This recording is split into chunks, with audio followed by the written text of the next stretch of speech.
Une fois n'est pas coutume, un texte a été adopté à la quasi-unanimité aujourd'hui par l'Assemblée nationale, un texte qui inscrit la reconnaissance des langues régionales dans la Constitution. Pour en parler, on retrouve notre invité en direct, Claude Nadeau. Bonsoir, merci d'être avec nous. Vous avez fondé l'école Diwan à Paris. Ce sont des écoles associatives et laïques où l'enseignement est dispensé en breton.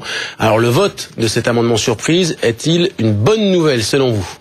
C'est plus qu'une bonne nouvelle. Écoutez, c'est une formidable avancée qui va, à mon avis, enfin permettre à l'État de répondre à la demande de nombreux Français. On sait qu'il y a énormément de familles qui scolarisent leurs enfants dans des écoles bilingues comme la nôtre. Donc enfin, c'est une reconnaissance pour ces langues. Qu'est-ce que ça change concrètement, Claude Nadeau? C'est toute la question d'avoir inclus dans l'article 1 de la Constitution, ce qui n'est pas rien, c'est quand même le tapis rouge qu'on nous déroule, d'avoir inclus le fait que les langues régionales fassent partie du patrimoine, c'est très bien. Maintenant, le plan d'action, effectivement, on peut se poser la question de savoir ce que c'est.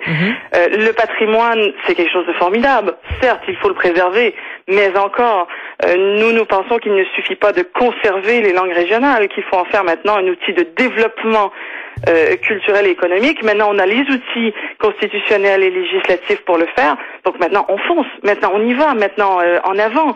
Parce que le patrimoine, c'est bien, mais il faut qu'on le transforme en quelque chose qui rapporte. Alors justement, Claude Nadeau, en quelques mots, quelles sont les prochaines étapes? La première étape, c'est que ce texte soit adopté par le Sénat.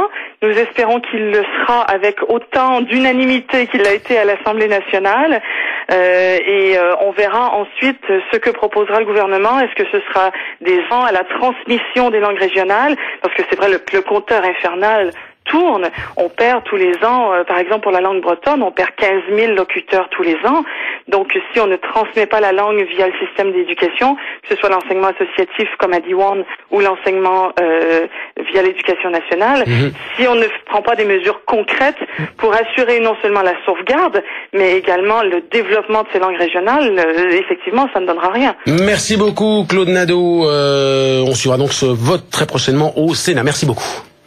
Voilà, dans l'actualité maintenant à l'étranger, c'est la première fois depuis 1964 qu'un secrétaire